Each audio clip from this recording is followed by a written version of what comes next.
Good morning, class 10th. Welcome to the bio class.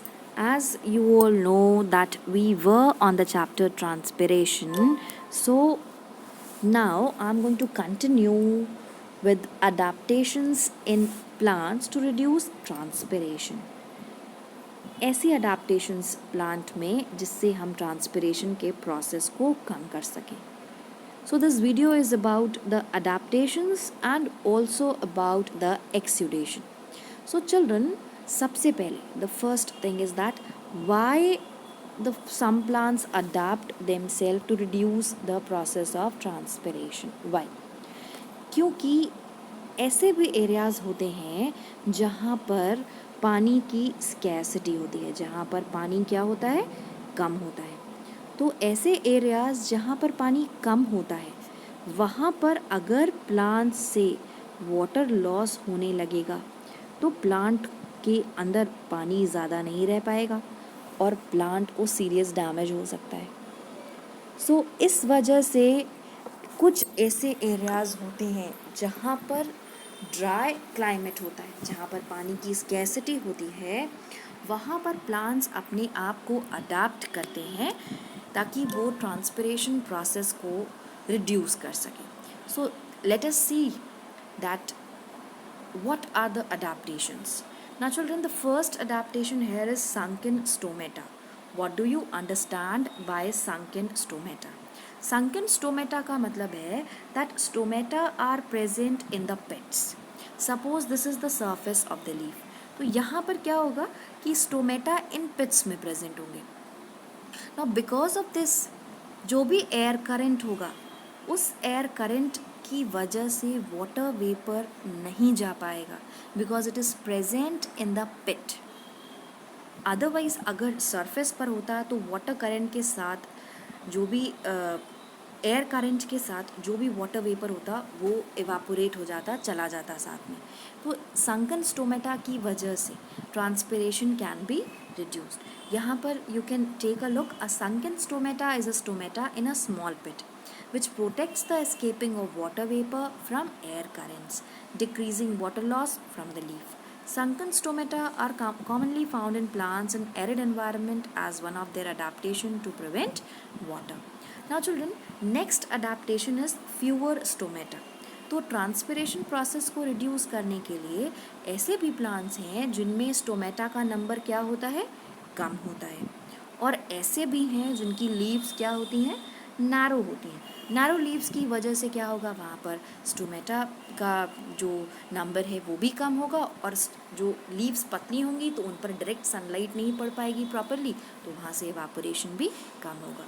Now reduced exposed surface.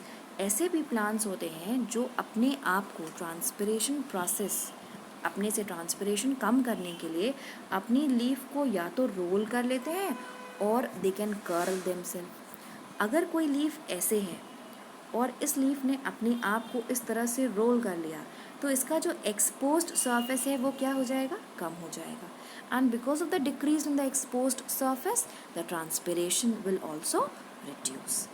Now the next adaptation is loss of the leaves. बहुत सारे ऐसे plants होते हैं जिनसे पत्तियाँ गिरने लगती हैं जिससे कि क्या होता है, ट्रांसपिरेशन प्रोसेस नहीं होता या कम होता है, उनके लीव्स के थ्रू नहीं होता.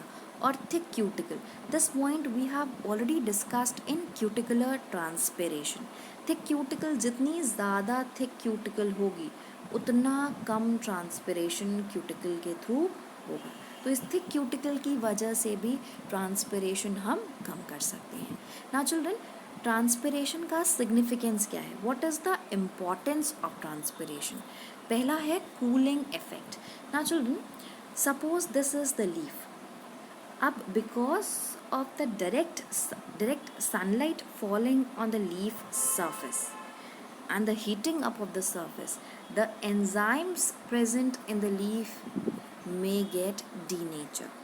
डीनेचर का मतलब होता है कि उसका स्ट्रक्चर डिसरप्ट हो सकता है और अगर किसी एंजाइम या प्रोटीन का स्ट्रक्चर डिसरप्ट हो जाता है तो वो अपना फंक्शन परफॉर्म नहीं कर पाता है. सो चिल्ड्रन, इस कूलिंग इफेक्ट यानी कि इस ट्रांसपिरेशन की वजह से ये जो वाटर लॉस हो रहा है वाटर वेपर के फॉर्म में, इसकी वजह से जो लीफ का सरफेस होता है वो भी कूल रहता है और तो उसकी वजह से क्या होगा, एंजाइम डीनेचर नहीं हो पाएगा।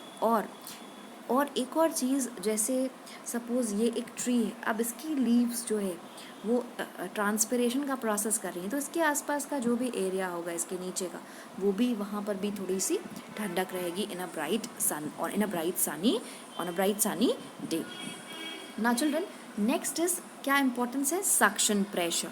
सक्शन प्रेशर से क्या होगा, जैसे मान लीजिए कि ये रूट है, ये सॉइल सरफेस है, ये रूट्स हैं, ये रूट्स वाटर अब्जॉर्ब कर रही हैं।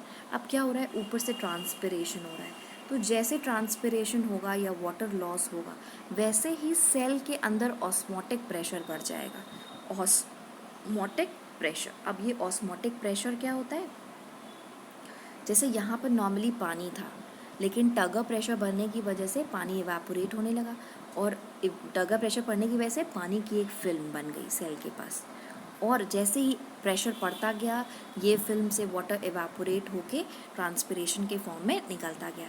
अब जब पानी का लॉस हो रहा है तो सेल में पानी की कमी हो जाएगी और सल्यूट्स का कॉन्सेंट्रेशन बढ़ जाएगा, तो इसको पानी चाहिए। This is osmotic pressure to balance its constituents. तो ये ऑस्मोटिक प्रेशर बढ़ने की वजह से और water, more and more water will be अब will be moving in the upward direction, ऊपर की तरफ मूव करेगा। तो इसी को हम कहते हैं सक्शन प्रेशर। एक ऊपर से एक फोर्स जनरेट हो रहा है जो पानी को ऊपर की तरफ खींच रहा है, इसी को हम कहते हैं suction pressure. Now children, distribution of water and mineral salts. अब आपको मालूम है, because water is absorbed from the roots and also the minerals are absorbed. So because of transpiration, because of transpiration, water and minerals are moving in the upward direction also, therefore it helps in the distribution of water and salts. Now children, the last heading of this chapter is exudation. पहले तो आप oxidation का मतलब समझिए। Oxidation एक ऐसा process है जिसमें कोई भी चीज़ बाहर निकल रही है, इसका मतलब है टू ooze आउट, और जो सब्सटेंस बाहर निकलता है उसे हम कहते हैं एक्सूडेट। तो यहाँ पर दो तरह के एक्सूडेशन हम पढ़ेंगे, एक होगा गटेशन और दूसरा होगा ब्लीडिंग। अब गटेशन क्या होता है, guttation is the process in which water is lost in the form of water droplets. Guttation एक ऐसा प्रोसेस है जिसमें वाटर ड्रॉपलेट्स के फॉर्म में पानी लीफ से निकलता है, और ट्रांसपिरेशन में वाटर वेपर के फॉर्म में निकलता था। तो डिफरेंस, आपको पहला डिफरेंस समझ में आ गया। दूसरा डिफरेंस ये होता है कि गटेशन जिस ओपनिंग के थ्रू होता है उसे हम कहते हैं हाइडेथ होट्स। अब चिल्ड्रन, यहाँ पर the most important thing is कि when will the guttation occur, what is the condition for guttation. Usually बेटा ये ऐसे एरियाज़ में होता है जहाँ पर टेम्परेचर वार्म, जहाँ का एनवायरनमेंट वार्म और ह्यूमिड हो, और अगर ह्यूमिडिटी है एटमॉस्फेयर में तो वाटर वेपर का कंटेंट ज़्यादा है, इसका मतलब है। And if the water vapour content is higher in the atmosphere, then transpiration will reduce, क्योंकि ऑलरेडी वाटर वेपर या मॉइस्चर कंटेंट प्रेजेंट है एनवायरनमेंट में। अब ये ट्रांसपिरेशन कम होने की वजह से लीव्स में हाइड्रोस्टैटिक प्रेशर बढ़ जाता है, यानी कि क्योंकि अब ट्रांसपिरेशन नहीं हो रहा है तो वहाँ पर पानी का प्रेशर बढ़ेगा, और तब ये पानी गटेशन के प्रोसेस के थ्रू, यानी कि लीफ की मार्जिन से, अगर ये लीफ है तो इसकी मार्जिन्स में जो हाइड्रोथोट्स में पोर्स प्रेजेंट होते हैं, उन्हीं पोर्स के थ्रू ये वाटर ड्रॉपलेट्स के फॉर्म में बाहर निकलने लगता है। इसी प्रोसेस को हम कहते हैं गटेशन। और लास्ट एक्सूडेशन प्रोसेस और इस चैप्टर का last topic is bleeding. Bleeding का मतलब यहाँ पर क्या है कि सेल सैप जो है वो ऊज आउट हो रहा है, बाहर आ रहा है। क्यों आ रहा है, इंजरी की वजह से या कोई डैमेज की वजह से। ये कोई नॉर्मल फिनोमेना, कोई ऐसा प्रोसेस नहीं है। जब भी प्लांट को कोई इंजरी हो जाएगी तो उस समय जो है ब्लीडिंग होती है, जिससे कि सेल सैप बाहर निकलता है। इसी प्रोसेस को हम कहते हैं ब्लीडिंग। सो चिल्ड्रन, अभी तक हमने ट्रांसपिरेशन पूरा चैप्टर फिनिश कर लिया है। आज के वीडियो में आपने पढ़ा है कि प्लांट कैसे अपने आप को अडाप्ट करते हैं जिससे कि वो ट्रांसपिरेशन को रिड्यूस कर सके। उसके अलावा you have studied about the two processes of एक्सूडेशन।